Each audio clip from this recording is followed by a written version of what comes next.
Hello friends, मैं प्रशांत आप सबका आपके चहेते सेक्स एक सुखी जीवन का मंत्र डॉक्टर विजय दहीफले के साथ इस खास कार्यक्रम में तहे दिल से स्वागत करता हूं। दोस्तों, हमें जब भी कोई मेडिकल इमरजेंसी आती है या फिर स्वास्थ्य से जुड़ी कोई भी परेशानी सताती है, तब हम क्या करते हैं? सबसे पहले हम वो सारी चीजें हमारे फ्रेंड्स या फैमिली के साथ शेयर करते हैं। पर दोस्तों, जब भी हमें कोई सेक्स से जुड़ी परेशानी सताती है, तब हम ऐसा नहीं कर पाते, क्योंकि इस बारे में बात करने में हम अक्सर झिझकते हैं, हमें शर्म आती है।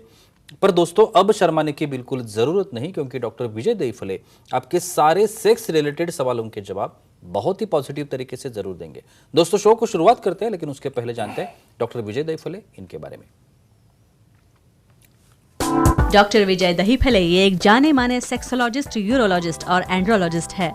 डॉक्टर दहीफले जी के क्लिनिक औरंगाबाद, हैदराबाद, दिल्ली में द्वारका, पुणे तथा नवी मुंबई में नेरुल, दादर, अंधेरी, कल्याण, नासिक, अहमदाबाद और दुबई में भी है। डॉक्टर विजय दहीफले जी का भारत तथा अन्य देशों में कॉन्फ्रेंसेस और सेमिनार के लिए हमेशा आना जाना रहता है, जिसमें वे सेक्स संबंधी सभी समस्याओं पर सलाह एवं मार्गदर्शन करते हैं। तो चलिए शो को शुरुआत करते हैं। डॉक्टर साहब हमारे साथ है। Sir, welcome to the show. नमस्ते। शुरुआत में ही आप सबको बता देना चाहता हूं कि ये एपिसोड्स जो हैं, ये छोटे छोटे एपिसोड्स हैं 8-10 मिनट के, और इन एपिसोड के माध्यम से हम वो टॉपिक्स, वो सब्जेक्ट्स आप तक पहुंचाना चाहते हैं जिसकी इंफॉर्मेशन ज़्यादातर कहीं अवेलेबल नहीं होती या फिर वो साइंटिफिक नहीं होती। आज का जो टॉपिक हमने लिया है इस एपिसोड का, वो है सेक्सुअल डिस्फंक्शन और ऑर्गेज्म या तृप्ति, इसके बारे में।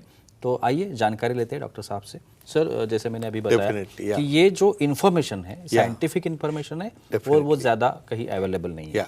सबसे पहले पूछना चाहूँगा, ऑर्गेज्म या तृप्ति मिलने का क्या तत्व, यानी मैं मैकेनिज्म जानना चाहता हूँ, ये तृप्ति का मैकेनिज्म क्या होता है? डेफिनेटली प्रशांत जी, यहाँ पे जो हमारी सीरीज चल रही है सेक्स एजुकेशन, सेक्सुअल अवेयरनेस और सेक्सुअल सेफ्टी, इसके अंतर्गत हम पूरी साइंटिफिक इन्फॉर्मेशन ले रहे हैं।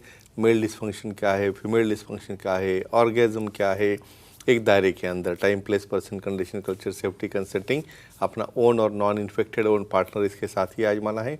वह ऑर्गेज्म इतना बड़ा विषय है। तृप्ति, कुछ लोगों को तो ये पता ही नहीं ऑर्गेज्म क्या रहता है। यानी सेक्सुअल एक्टिविटी करने के बाद जो आपको आनंद मिलता है, सेटिस्फैक्शन मिलता है, उसे तृप्ति कहते हैं। लेकिन कैसे आती है, क्या मैकेनिज्म है, कहाँ से आती है? भाई, आपको कहाँ पे जो आप बोलते हो ना, एक्ट करने के बाद मुझे अच्छा लगता है, तो कहाँ पे अच्छा लगता है? ब्रेन का जो सेंटर है, प्री फ्रंटल कॉर्टेक्स। और कैसे कनेक्ट होता है? हार्मोन्स और न्यूरोट्रांसमीटर से। तो क्या मैकेनिज्म आ गया यहाँ पे? ब्रेन का सेंसेशन आने के बाद इरेक्शन हो गया, उसके बाद में एक्ट शुरू हो गया, और एक्ट के बाद में वहाँ के जो पेल्विक फ्लोर के मसल कॉन्टैक्ट होने के बाद बल्बर यूरेथ्रा को कॉन्ट्रैक्शन होने से जो वीर्य बाहर निकलता है पल्सटाइड मेथड से, ये मेल ऑर्गेज्म हो गया। और फीमेल में क्या हो रहा है?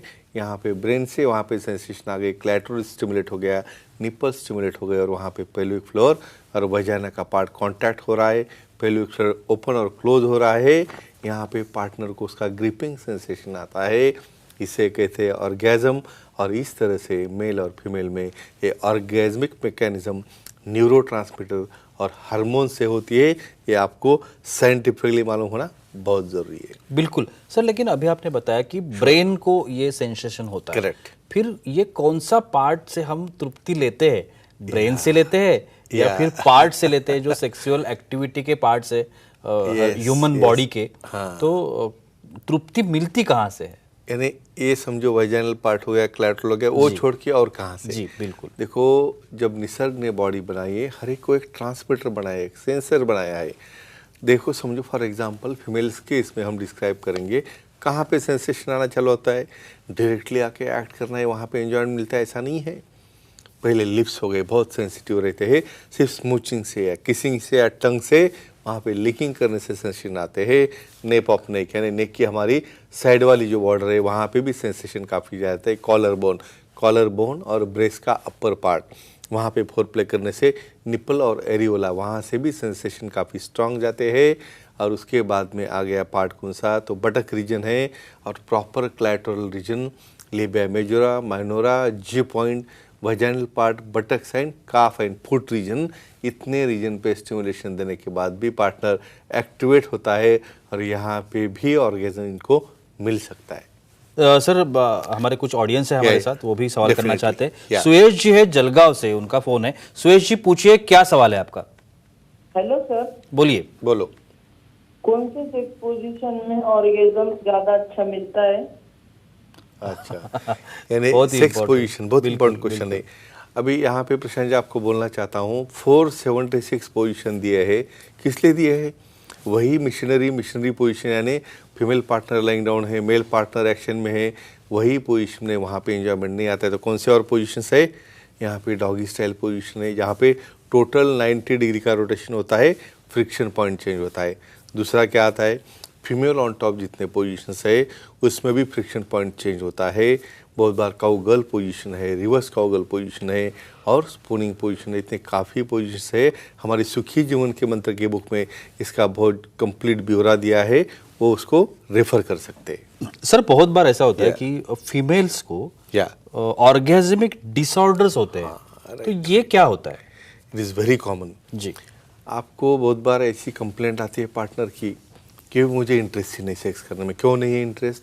ऑर्गेजमिक डिसऑर्डर मतलब क्या कि इवन सब तरह से मेल पार्टनर ट्राई कर रहा है, फिर उसको स्मूचिंग हो गया, लिकिंग हो गया, इवन फोर प्ले हो गया और एक्ट भी करना शुरू है, लेकिन इवन 5-10 मिनट के बाद भी वहाँ पे फीमेल को सेंसेशन नहीं आ रहा है, उसको सेटिस्फैक्शन नहीं मिल रहा है। क्यों होता है ऐसा? पोस्ट मीनोपॉजल, यानी धीरे धीरे से जब मीनोपॉज होता है, जब वहाँ पे उनकी महावरी जो है निकल जाती है, तो हार्मोनल चेंजेस होते हैं, ईस्ट्रोजन प्रोजेस्टेरोन की मात्रा बदल जाती है, न्यूरोट्रांसमीटर में प्रॉब्लम आता है, इसकी वजह से उन्हें सेटिस्फैक्शन नहीं मिलता है। इसे कहते हैं फीमेल अनऑर्गेज्मिया। और ऐसे केसेस को भी बहुत अच्छी ट्रीटमेंट है, जी पॉइंट एनहांसमेंट करके आपको इसका काफ़ी अच्छा रिजल्ट मिलता है। बिल्कुल।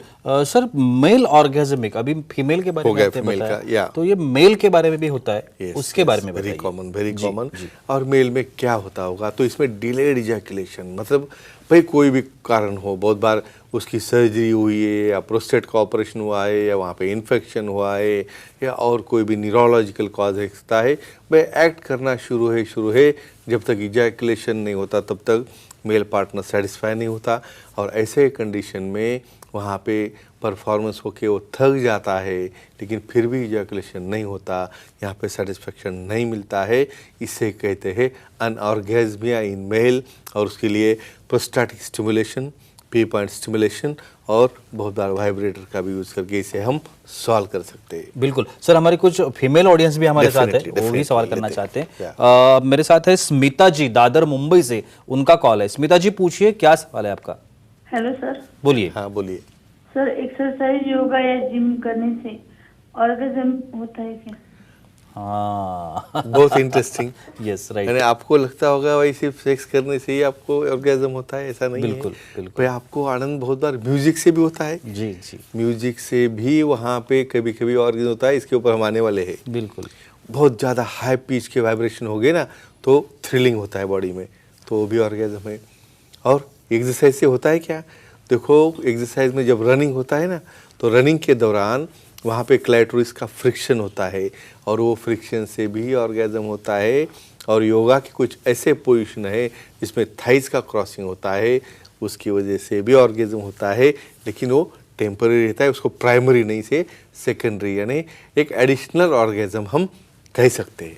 बहुत बार दोनों में, स्त्रियों में Yeah. भी और पुरुषों में भी Correct. शीघ्रपतन की समस्या होती है। Yeah, correct. तो ये शीघ्रपतन और ऑर्गेज्म, इसका कुछ रिलेशन है? संबंध है क्या? जी। देखो यहाँ पे आप बहुत बार कुछ ऐसे केसेस है, अंदर इरेक्ट होके एंट्री करने के अंदर ही ड्रॉप डाउन हो गई। अभी ऐसे कंडीशन में इमेजिन करो, ये फीमेल तो वेटिंग में है, अभी भाई प्रोग्राम चालू होगा, एक्ट चालू होगा और मुझे एंजॉयमेंट मिलेगा। तो जिसको प्री मैच्योर इजैकुलेशन है, ऐसे केसेस में मेल को भी यहाँ पे एंजॉयमेंट नहीं मिल रही है और फीमेल को भी ऑर्गेज्म नहीं होता है। क्यों? क्योंकि वहाँ पे एक्ट ही नहीं हो रहा है, फ्रिक्शन ही नहीं हो रहा है। तो ये दोनों का बहुत बड़ा संबंध है और ट्रीटमेंट लेने से बहुत अच्छी तरह की मेडिसिन से ज़रूरत पड़े तो पी शॉट से या इम्प्लांट करके ये कंडीशन हम सॉल्व कर सकते हैं। और ये कोरिलेशन है ऑर्गेज्म और प्री मैच्योर इजैकुलेशन के बीच में। और एक आखिरी क्वेश्चन पूछना चाहूँगा, आपने ऑर्गेजमिक के बारे में बताया, Definitely. अब बताइए अनऑर्गेजम के बारे में, ओए। क्योंकि दोनों। मेल और फीमेल में Correct. ये चीज भी होती है, तो उसका जो प्रमाण है, Yes. परसेंटेज हम Correct. जैसे कहेंगे, ये Very कितने nice. प्रतिशत है? अभी आपकी इन्फॉर्मेशन के लिए बोलता हूँ, ये और अनऑर्गेजमी यानी जिसको तृप्ति ही नहीं मिलती, इसका प्रमाण फीमेल में ज़्यादा है। कम से कम 4.6 4.6 ये उसका प्रमाण है। और उसकी वजह से जब कुछ महावरी जा रही है या मेंसेस जा रहे हैं, उसमें जो हार्मोनल चेंजेस होते हैं, इसकी वजह से ये प्रमाण फीमेल्स में ज़्यादा है और मेल्स में भी रहता है। ऐसे केसेस में कुछ अच्छे मेडिसिन देखे या वाइब्रेटर या कुछ न्यूरोट्रांसमीटर की वजह से हम इसे अच्छा कर सकते। तो फ्रेंड्स, ऑर्गेज़म के बारे में ये साइंटिफिक इंफॉर्मेशन जान लो, और ऐसा कोई प्रॉब्लम आपके साथ हो तो तुरंत यहाँ पे सेक्सोलॉजिस्ट एंड यूरोलॉजिस्ट को मिलके सॉल्व करो। बिल्कुल, बहुत ही धन्यवाद आपका, आपने बहुत ही जानकारी, अच्छी जानकारी दी, लेकिन वक्त की पाबंदी, हमें यहाँ पे रुकना पड़ेगा। लेकिन आप अगर डॉक्टर साहब की सलाह लेना चाहते हैं तो स्क्रीन पर अभी आपको डॉक्टर साहब के डिटेल्स दिख रहे हैं, वो आप नोट कर लीजिए। और डॉक्टर साहब की एक वेबसाइट है www.andrologistvijaydahipale.com। इस वेबसाइट पर जाके आप डॉक्टर साहब की अपॉइंटमेंट ले सकते हो। महाराष्ट्र में जितने भी डॉक्टर्स के सेंटर्स हैं, वो इन्फॉर्मेशन वहाँ पे है, आप वहाँ पे जाके डॉक्टर साहब की अपॉइंटमेंट ले सकते हैं, उपचार ले सकते हैं। दूसरी बात, मेडिकवर नाम का जो खारघर नवी मुंबई में हॉस्पिटल है, वहाँ पे डॉक्टर साहब की ओपीडी शुरू हो गई है। आप इस ओपीडी में जाके अपना इलाज करवा सकते हैं, डॉक्टर साहब से मिल सकते हैं। दूसरी और एक खास बात, एक खुशखबर मैं बताना चाहूँगा, विदर्भ में डॉक्टर साहब की एंट्री हो चुकी है। नागपुर में डॉक्टर साहब का नया सेंटर ओपन हो रहा है, तो जो विदर्भ के हमारे दर्शक हैं वो भी डॉक्टर साहब को मिल सकते हैं, वहाँ पे डॉक्टर साहब का कंसल्टेशन ले सकते हैं और बहुत ही अच्छी तरीके से अपनी हर एक समस्या का समाधान भी पा सकते हैं। तो चलिए रुकते हैं यहाँ पे, अगले एपिसोड में फिर मुलाकात होगी, तब तक के लिए शुक्रिया।